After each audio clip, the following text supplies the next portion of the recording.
কথায় বলে তুমি যতই পড়াশোনা করো না কেন, হাঁড়ি খুন্তি কড়া এসব তোমাকে কিন্তু ছাড়বে না। গুড মর্নিং সবাইকে। সবাই কেমন আছো? আশা করি সবাই ভালো আছো। আমিও তোমাদের ভালোবাসায় অনেক ভালো আছি। এই ঝুমা নতুন একটা ব্লগে তোমাদের সবাইকে স্বাগত। আজকের ব্লগটা সকাল থেকেই শুরু করছি, আশা করি ভালো লাগবে। শেষ পর্যন্ত দেখার অনুরোধ রইল। ঘুম থেকে উঠেছি, আজকে একটু দেরি হয়ে গেছে যেহেতু আজকে রবিবার। ঘুম থেকে উঠে ঘরটা ঝাড় দিয়ে দিয়েছি। দেখো বেলকনিটা অনেক দিন থেকে ধোয়া হয়নি, তাই আজকে একটু ধুয়ে ফেললাম যেহেতু আজকে রবিবার। ছেলের স্কুল যাওয়ার কোনো চাপ নাই। আর দেখো প্রজাপতিটা পুরো আমাদের গেটের সামনে বসে আছে। এই কাজটা করতে আধা ঘন্টা যায় আমার, কিন্তু তার থেকে 10 মিনিট বেশি যাই। আমি একবারে গায়ে দুবার বারবার কিন্তু সেই জায়গাটা ধুবো বা পরিষ্কার করবো। তুমি তাড়াতাড়ি উঠো আর দেরি করে উঠো, কাজ তো কাজ তোমাকেই করতে হবে। দেখো সিঁড়িটা সুন্দর করে আগে ঝাড় দিয়ে দিছি, তারপরে আমি জল দিয়ে একটু ধুয়ে দিলাম। প্রত্যেক দিন ধোয়া হয়, মাঝে সাঝে একটু জল দিয়ে মোছা হয় যেদিন যেমন। ওদিকের কাজবাজ সেরে রান্নাঘরেরও কাজবাজ শেষ হয়ে গেছে। দেখো আমি ব্রাশটা করে নিচ্ছি, ছেলে এখনও ঘুম থেকে উঠেনি। আমি ব্রাশটা করে ওকে ঘুম থেকে তুলবো। আগের ভিডিওতে বলেছিলাম আমাদের তো পুজো পাঠ সকাল সকাল আর হচ্ছে না, জন্মাসুল হয়ে গেছে।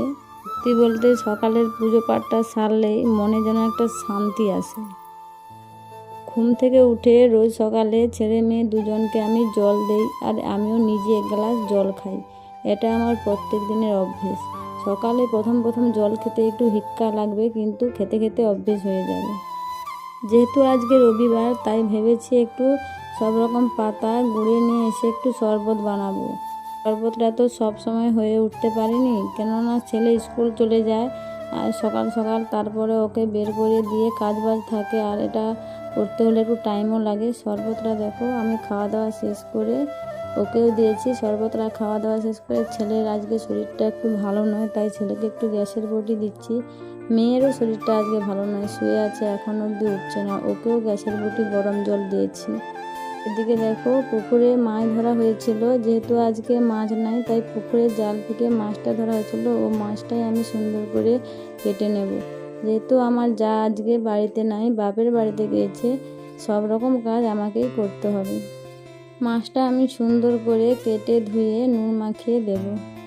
আর আগে থেকে আমি সবজি টবজি সব রকম কেটে সাইজ করে রেখে দিয়েছি। সব রকম সাইজ করে রাখলে রান্না করতে খুব কম টাইম লাগে।